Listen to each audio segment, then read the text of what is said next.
সুন্দর জায়গা। এখানে চারিদিকে চা গাছ রয়েছে, চা বাগান। এখানে সুন্দর একটা জায়গা। এখানে আমরা এখানে একটু দাঁড়ালাম। রাস্তা পাহাড়ের ঢাল বয়ে নিচে নেমে গেছে। কত সুন্দর জায়গা। ওই যে এখানকার স্থানীয় লোকেরা চা সংগ্রহ করছে, চা পাতা, সেটা আমি দেখাচ্ছি। ওই যে তিনজনকে দেখা যাচ্ছে ওই পাহাড়ের একদম উপরটাতে উঠে চা পাতা সংগ্রহ করছে। কত সুন্দর জায়গা এখানে। এগুলো সব চা বাগান। আর রাস্তাটা এভাবে পাহাড়ের ঢাল বেয়ে উপরে উঠে চলে গেছে।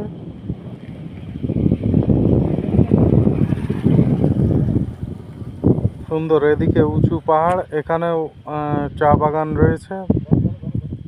সব দিকেই চা বাগান। এটা আমরা এখানে একটু দাঁড়ালাম এত সুন্দর জায়গাতে। ওই যে দূরের পাহাড়গুলোতেও চা পাতা সংগ্রহ করা হচ্ছে, কিন্তু ঘন মেঘের কারণে অত দূরের কিছুই দেখা যাচ্ছে না। এখান থেকে কতটা নিচে ঢাল কিছুটা ছবিতে হলেও বোঝা যাচ্ছে। অনেক ঢাল এখান থেকে।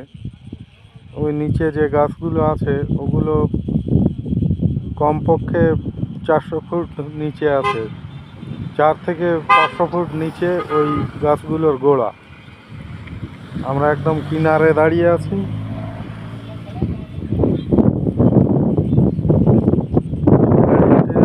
এই যে পাহাড়ের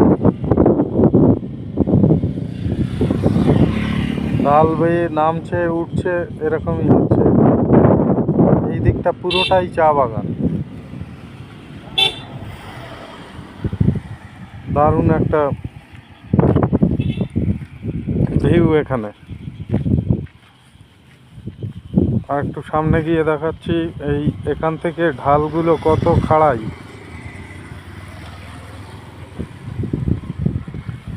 একদম কিনারে দাঁড়িয়ে আছি আমি। এখান থেকে নিচে নামার কোনো জায়গা নেই।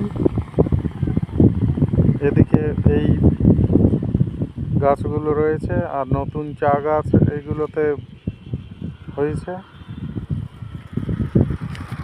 রাস্তাটা এভাবেই ঢাল বয়ে নিচে নেমে গেছে।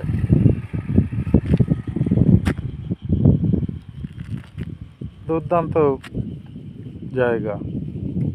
আর হিমেল বাতাস, এখানে মুক্ত বাতাস। বাতাসে কোনো ডাস্ট নেই, মুক্ত বাতাস বইছে।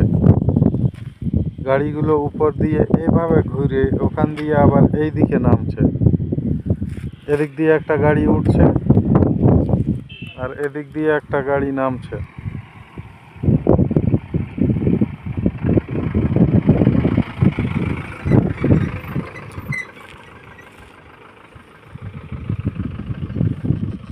দারুণ জায়গা। দার্জিলিংয়ের পুরো পাহাড়গুলোতেই বেশিরভাগ জায়গায় এরকম চা বাগান আছে, যেগুলোতে বড় গাছের সংখ্যা কম, সেখানেই চা চাষ হয়ে থাকে।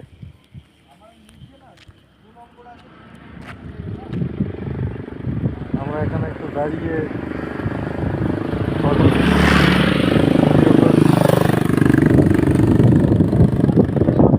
দুর্দান্ত জায়গা।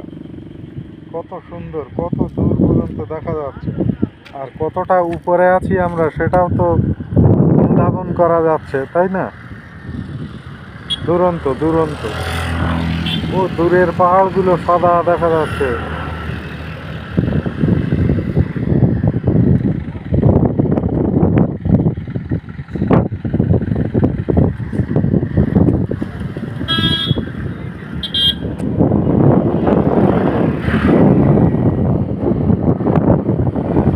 দারুণ ভিউ, দারুণ।